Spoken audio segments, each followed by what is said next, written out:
Hello there, Pattaya. It's Dr Iain, and today I'm in Jamison's Irish pub. There's a good reason for this, and it's not drinking. It's because of this book. This book, called Mango Rains, is the latest book that has been released in Thailand about life in Thailand.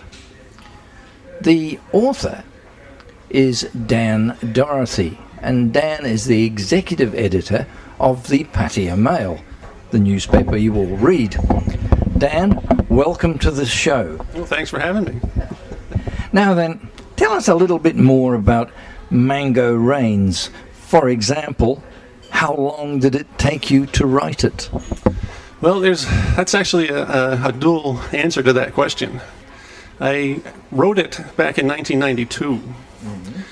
And once I got started, it took me, I don't know, maybe 4 months. And I wasn't really happy with the original. It was in actually part 1 and part 2. And I put the two together and put it into one smooth book. And then it sat on the shelf for the next 17 years until my cousin kind of kicked me in the bum and said, "You need to publish this." And I said, "Dave, it's not, I can't just go out to a publisher and say, 'Here, publish this.' They have to like it and have to decide to do it." And so I gave it to you to proofread. You seemed to like it, and you told me to send it off to Maverick House, which I did, and they liked it, and next thing you know, here it is. Yep. When you get a book published, it is quite difficult. They say that you send off your manuscript, and in return, you get a reject slip. And in fact, they say that you have to have a wall plastered with reject slips before you will be accepted.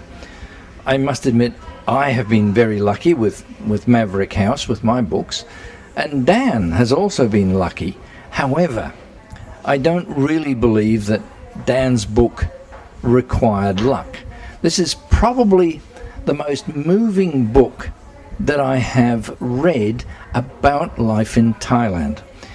And the reason for this is the fact it's not the usual genre of Farang, Thai, Farang tries to put down Thai, Thai wins in the end. We've read hundreds of those books.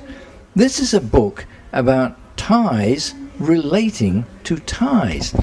Dan, how did you manage to get so close to the actual incredibly poignant items in this book? Spending a lot of time with the main character, going places that I would never dream of being, into slums next to railroad tracks, but mostly just long talks, and seeing the reality of the situation, seeing how amazing it is that someone can come through that and still not be totally mentally destroyed. So, and a lot of research. In the book, and I'm not going to give away the plot, but in the book it is two people, a mother and a daughter, and it relates to the mother's search for the child she lost and the awful life that the child had before finding her mother. There's so many items in there. It's almost unbelievable that a foreigner, a Farang, such as you and I, can get that close to the village life and the things that make up life for the ordinary Thai person, not the ones that you see here in Pattaya, but the ordinary Thai people living as they do. You have to be there. You have to submerge yourself in it. Back in those days, I did a lot of traveling and did a lot of staying in villages and talking to people and feeling a part of Thailand. Seeing things, it's just amazing. There's one part in the book, Dan, where you describe the family selling vegetables along the railway line as the train comes through. I mean, were you there? Did you sort of go to the railway line with these people? Not with those people in particular, but I was taking rail throughout Thailand, and these people came on board, and they could see them out the window, and they're reaching through the windows trying to sell us chicken wings and vegetables and whatever. So yeah, and I always thought that, man, that's dangerous. Right. It's quite a meaty book. It's what, about 400 and something odd pages? Right. It was actually over 600 pages when they gave it to the Maverick House, and they said it was much too long for a paperback.